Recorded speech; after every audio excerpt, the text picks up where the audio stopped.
Let's make crispy, creamy Thread Malai chicken sticks at home. First, take an empty bowl. Now add the chicken strips. Next, pour in some fresh cream.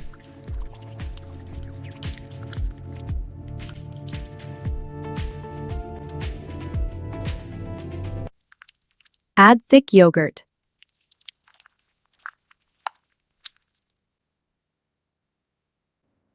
Add ginger garlic paste. Add salt.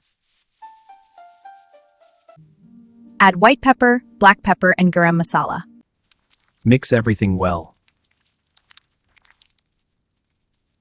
Let it marinate for 1 hour.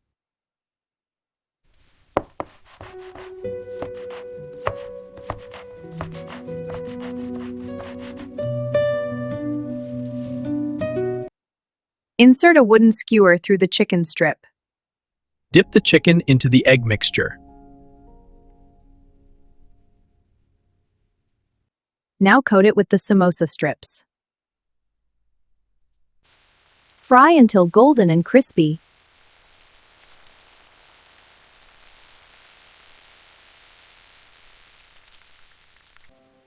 Crispy outside, creamy inside, and perfectly golden. Follow Urban Cat for more delicious recipes.